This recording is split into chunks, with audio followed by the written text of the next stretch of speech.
Hello and welcome everybody, this is Aprilia and thank you for watching this video about NBA 2K13 centers. As you can see, this again is a MyPlayer center game, and this one is against of course the Boston Celtics. This was a quite close game actually.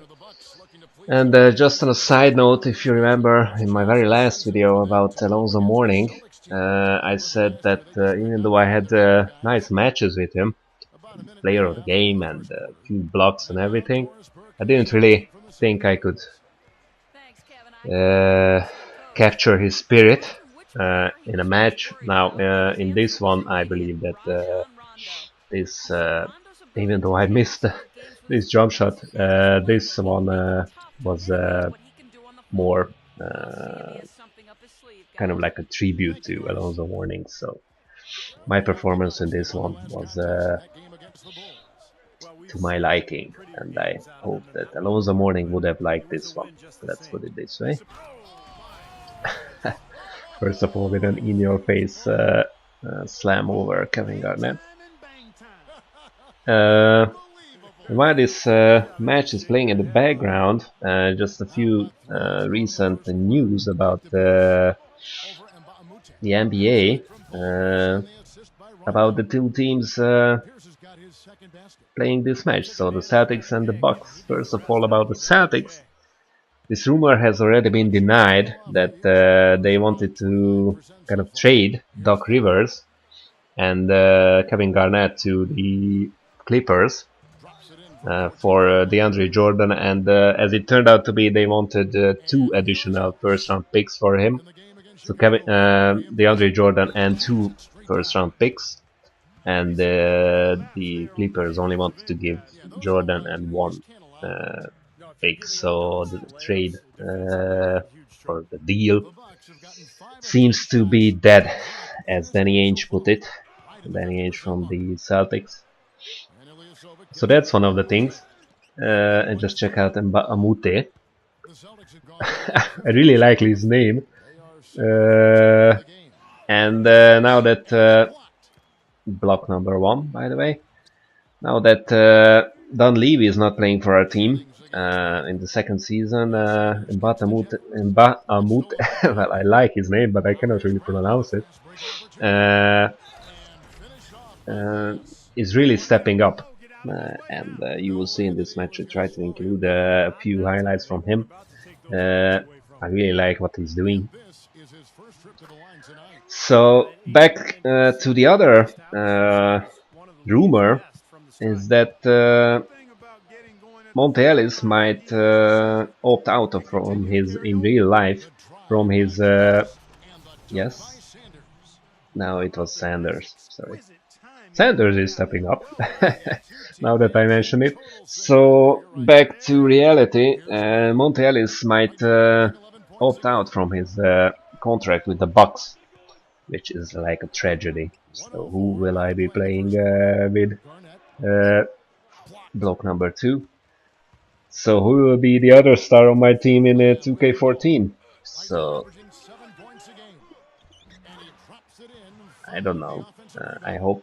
Well, in real life, I hope that it happens, because even though the Bucks are really a good team, considering, and they got to the playoffs where they were, of course, swept by reigning champions. Then, but they are not bad. But of course, Monte Ellis he rightfully believes that he is destined for more. So good luck with him if he, or for him, if he goes ahead with his career with a change. But I'm really happy that I'm playing with him at least in the game. Anyway, back to the match. As you can see, it was quite head-to-head, and actually now, towards the end of the middle of the second quarter, Boston is having a kind of a nice lead. well, I'm trying to trim it, of course. But this match was, although it wasn't frustrating, it kind of had sort of artificial defense. So this match was more about defense, and with the Celtics in the game, every match against them, well, not every match, but most of the matches against them seem to simulate their defense that they have, or at least they had, until a few years ago, like last year or something. So they were, if you check the stats, they didn't score that many points, but well, compared to other ones, block number 3. But they had like the best stats in points allowed, so opponents couldn't really score against them, and the game still simulates that, which means that I'm having and everybody else is having tons of turnovers. We just drop the ball left and right against the Celtics as usual, and yeah, just like that. I mean, how did I not get that rebound? Well, it happens, but it happens more often against and bam, 3-4 blocks number 3 and 4. But yeah, there's no number 5, unfortunately. And the thing about blocks is that even though it stuffs your stat sheet, it doesn't really. So it's a 50-50 thing, because most of the times it's an offensive rebound for your opponents, because if they were, you know, if they were open to cut towards the basket and or attack the basket with a layup or something, then that means that your defense was bad. So and their defense is good in this case. So that means that even though you blocked a shot, just like that with my other, I mean with my teammates, we don't have the opportunity to get the offensive rebound. Luckily we did get, I mean the defensive rebound, but in this case we did get it. And again, it was, I believe, Moute. Richard Moute. Like I said, this face-up from the post is my new go-to move, even though I have a lot of turnovers with it, but it's just as successful as the spin from the post, even though it's a bit riskier, but it's my new favorite. And there is some hustle for you as a tribute to Alonso Mourning with my, I don't know how many, 4 or 5 blocks. And again, Moute cleaning up the trash. So I'm really satisfied with him. And the best thing is that he usually plays small forward. So we have him and Ilyasova in the match quite often together, and then with me and even our 2 guards pick up quite a lot of rebounds. So I'm really happy with the rebounding, even with the second year. Oh yeah, block number 5, block number 6, sorry. So even with our second year lineup without Dunleavy, we are still rocking the boards. And we have a really small lead at halftime, and you can see that the blocks are having an effect, because now Kevin Garnett was a bit afraid to he was afraid to attack the basket, and he went for a 3-pointer. Of course he missed it, but then again the artificial defense, and we just drop the ball and they score.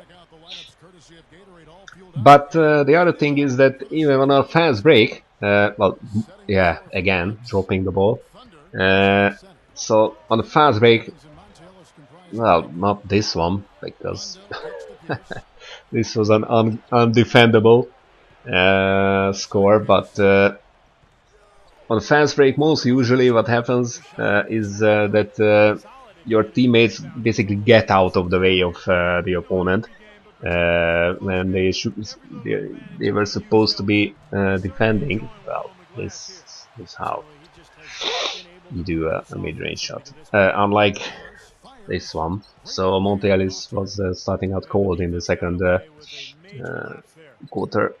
So basically what usually happens, of course, on a fast break, and I'm sure you noticed that, is that your teammates basically get out of the way.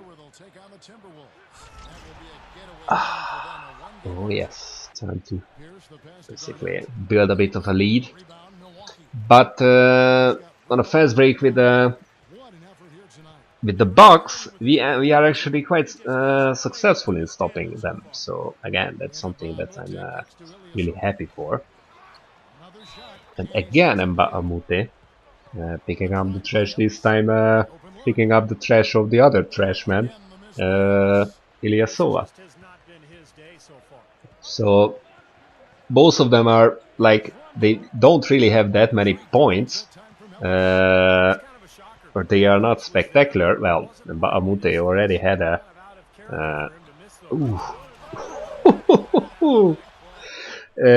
so he already had a highlight dunk, and of course then he gave me a highlight assist, but they are really effective. So if both of them have like 10-15 points, then it's already 30 points, and that means that they got like 20 rebounds altogether on a good match. So they are really good teammates to have. So I'm really happy with them. Well, you know about Ilyasova, but Mbah Moute turned out to be just as good. Of course, they are not invincible.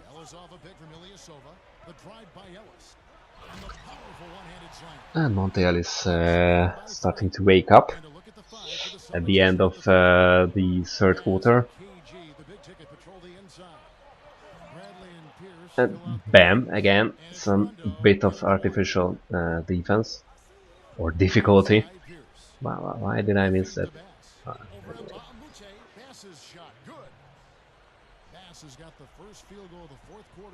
So they are gaining on us, actually. It's almost even now. But then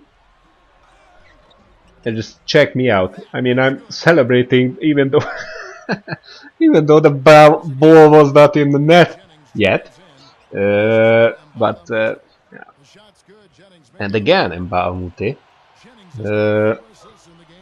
By the way, I'm using the classic layup package, but the Dr. J layup has triggered like twice in my career or something like that. So it's I cannot really say that it's that spectacular. I mean, it's spectacular in itself. Unlike this dunk, which was really spectacular. Poor Kevin Garnett. Of course, they immediately answer with a less spectacular, but equally and just look at that inbound play again. Artificial difficulty. I mean, okay. At least we get it back. So I'm thinking that my dunking, which I have increased to 70, is actually in very few cases just like what you saw when I dunked all over Kevin Garnett. Is, well, it's showing a bit, so every bit helps. So now towards the middle of the fourth quarter we have a 5-point lead. So it really was a head-to-head game. They started out bam. Block number 7. It was a good game. And it's not over yet. But Alonso Morning would be proud.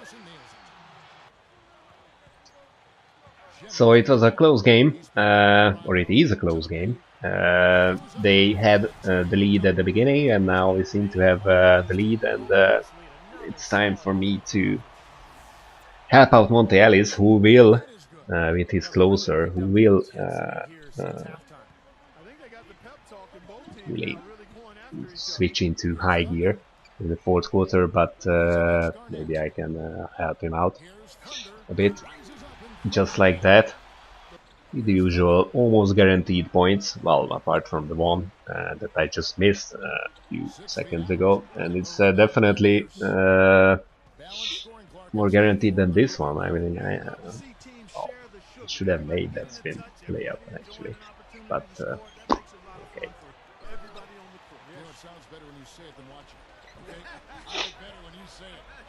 But again, here he goes. My new favorite team, well, not favorite, but one of my favorite teammates.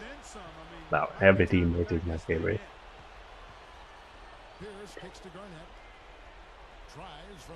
Garnett is getting tired because, yeah, it seemed, well, I edited those out, of course, but it seemed that he made every single medium range shot in my face.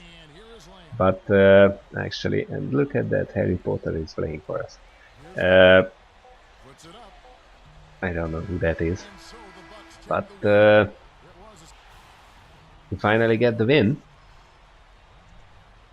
And I'm of course player of the game, so I hope you like this kind of tribute to Alonso Mourning and a really exciting match against the Celtics. I tried to, like I said, expand my game with a bit of in-your-face dunks, a bit of fadeaways, which didn't really work out, and a few mid-range shots. So thank you for watching. I hope you enjoyed it, and see you next time.